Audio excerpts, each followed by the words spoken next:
It's that time again. Time for DC previews. DC, Marvel, the big book, all that stuff. Whatever we come across for the month of goodies that are coming out in the near future. We're going to start out with the DC catalog this week. See if we come across anything that interests us. Absolute Power Ground Zero. As the DC Universe braces for the Absolute Power Blitzkrieg, the key to capturing metahuman powers on planet Earth will at last be unlocked. This is going to be rough if we start out like this again. Alright.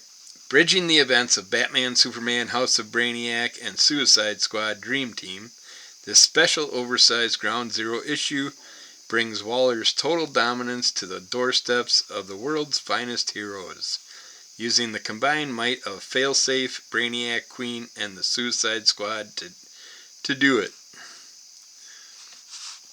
Nice collaboration of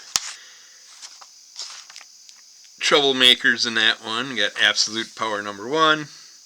DC's epic summer event kicks off with a bang as the combined might of Failsafe and the Brainiac Queen has at last given Amanda Waller the ability to steal the metahuman abilities of every hero and villain on planet Earth. As chaos erupts in the streets and a massive misinformation campaign sways public opinion to her side, the founder of the Suicide Squad methodically targets each superhero dynasty one at a time, starting with Superman. This must be their newest big event for DC. And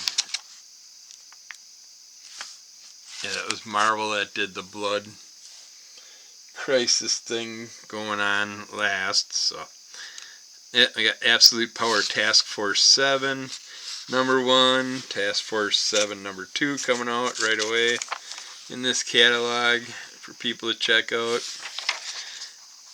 And Task Force 3. They like pumping out more than one issue at a time now, and they're pretty much still a month apart. No, they're only about 2 weeks apart, it looks like. Yeah, 2 weeks apart on the release instead of a month apart, so that might be why they're pumping those out more. Got Absolute Power Origins #1. Hitting Batman #150 there. Chip Zdarsky. Got The Nice House by the Sea.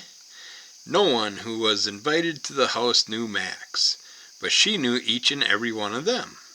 Masters of their fields, titans of industry and knowledge, they all represented the best and brightest of humanity.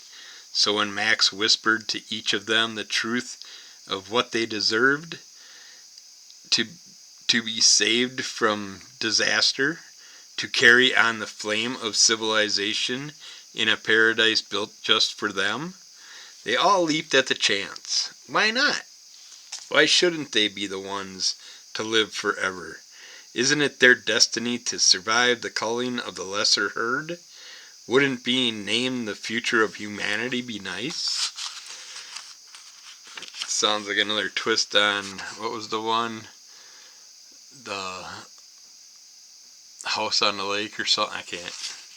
It was based in Wisconsin and stuff. That's why I jumped on it. It was interesting, but they never really explained anything.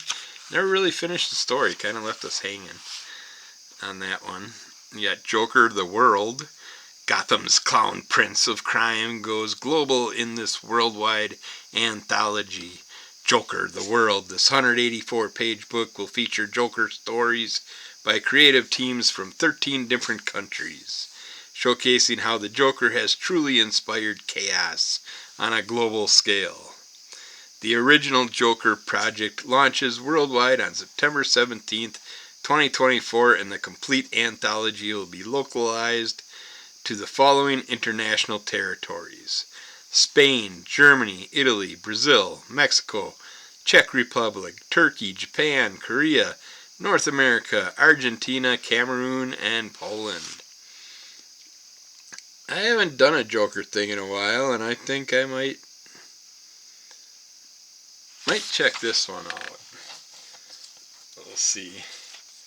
It's definitely interesting. I like when they do a variety of artists from different countries and stuff, just to get to see the different views from it.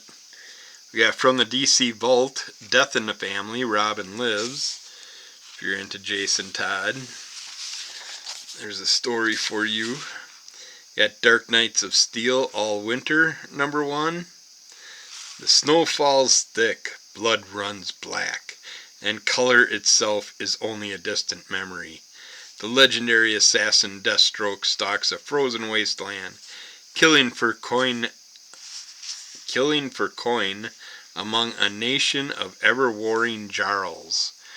But when our murderer for hire finds himself cast in the role of reluctant guardian, will he fight to end the icy curse destroying his land, or be consumed by the sins of his own dark past?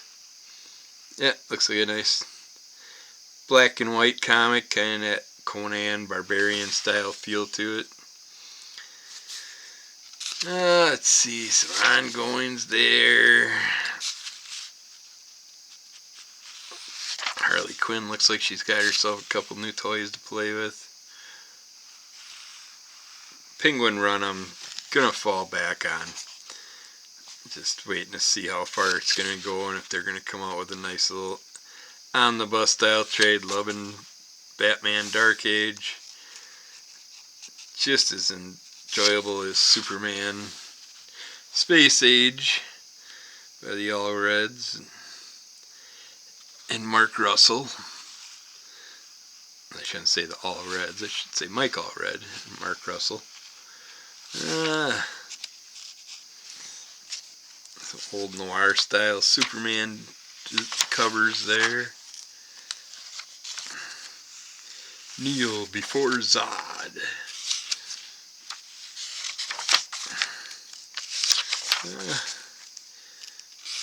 Let's see, and you got a Crisis on Infinite Earth and Justice League of America facsimile editions coming out this month.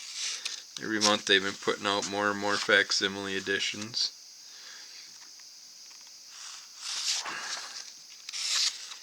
The Land is Our Land, or This Land is Our Land, a Blue Beetle story. Let's see, James Reyes is an ordinary high school student in El Paso, Texas, with a deep love for his family, culture, and home, and loves nothing more than his neighborhood's spontaneous gatherings that go late into the night. But lately he's begun to realize that he and his border community are being used as pawns in an increasingly toxic immigration debate. The last few months have seen armed troops deployed along the U.S. and Mexico border, manufactured crackdowns at official border crossings, and a mounting resentment among a group of disaffected and reactionary youth. Didn't get into the new Blue Beetle runs at all. Primer, we got Clashing Colors. This character I really enjoyed, the little teaser I got of her. And then they reprinted that run, and now they got some new stuff coming out, I see. Ashley wants nothing more than to be taken seriously as a superhero. She can't help it that things don't always go as planned, and when the Teen Titans roll into town, chasing after their infamous nemesis, Deathstroke, Ashley will put her powers to the test to prove that Primer has what it takes to join the team. And Batman, Robin, and Howard got a summer breakdown. Summer is in session, and that means all the neighborhood patrols, soccer games, and snacks the boys can handle. But things take an unexpected turn when a new group of heroes, known as the Hero Club, approach Damian and Howard with an unusual offer. An invitation to help unmask the corporation planning to build a recycling factory in their favorite park. If that weren't enough, Batman has been acting strangely and disappearing for stretches of time, and there are ninja everywhere. What could possibly be going on? Let's see, I like to check out what the Batman Scooby-Doo mystery is for the months. There's a Scarecrow one with some fear toxin going on, but it's like, looks like everybody falls victim to the fear toxin except for Shaggy and Scooby-Doo, who seem weirdly immune. Turns out that always being scared has some advantages after all. Looney Tunes is another one I like to see what the monthly one is. This one looks like an Olympic style storyline, so I won't be getting that one, I guess. Interesting variant covers by Jose Luis Garcia.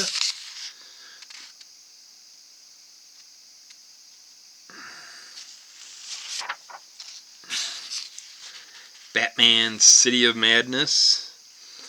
That collects issues 1 to 3 if you want that trade. Got Titans Beast World collecting issues 1 to 6 and Titans 6 and 7 on that one. Beast World Tour has Beast World Tour Central City #1, Metropolis #1, Waller Rising #1, Gotham #1, Atlantis #1, Star City #1, and stories from Nightwing 109 to 110 and Action Comics 1060. A variety of interesting trades if you're missing out on it. I should have just waited and got the trade, but no, I'm glad I didn't. Apparently it's only 3 issues. Batman Dylan Dog 1 to 3 because I just got issue 2 I just picked up. So I don't like doing trades that only consist of 3 to 4 comics in it. I just feel that the pricing structure shouldn't be the same for those as they are for everything else. And it's like, you look at this, you get Wesley Dodds the Sandman that collects 6 different comics in it, and it's a few bucks cheaper than Batman Dylan Dog. Granted, the books were thicker, but still, I don't know if it's the value. I still think should be half that price that they put out there. You should be getting a discount if you're buying them all together. But it's actually, now that I think about it, I want to look at mine. Yeah, I'm not going to dig through it at the moment. I'll look at it later. But some more. There's some Mad Magazine, alien stuff going on.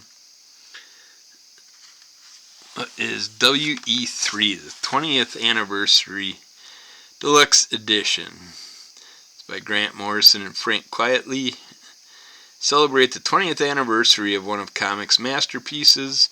From the legendary duo of Grant Morrison and Frank Quitely comes the journey of 3 house pets weaponized for lethal combat by the government, on the run and searching for home, collecting the complete and expanded series with an extensive behind-the-scenes section featuring a brand new direct market variant cover by Frank Quitely.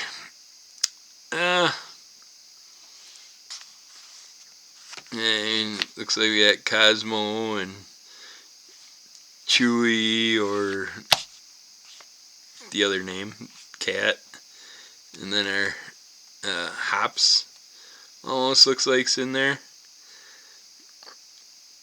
So I might have to get that one. Swamp Thing Book 1 Wild Things. Collect Swamp Things Volume 2 65 to 73. Swamp Thing Annual number 3, John Constantine Hellblazer, number 4 to 5, and a story from Secret Origins 23. Yeah, I think we might have to check that one out. Maybe we'll see what happens. I like the Super Critters. What can I say?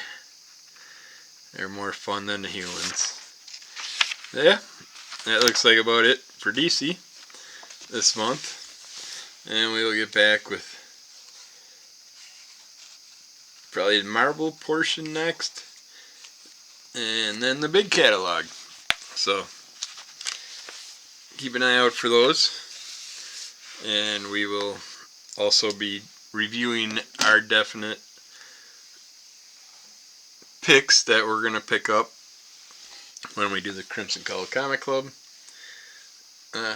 previews portion, which we might be doing this weekend. So it should be out later next week. So keep an eye out for that. And we'll get back with more preview goodness soon. Keep following Under the Color of MS. Rate, review, subscribe, tell a friend. And check out Crimson Color Comic Club. And we'll be back to you in a bit. Bye.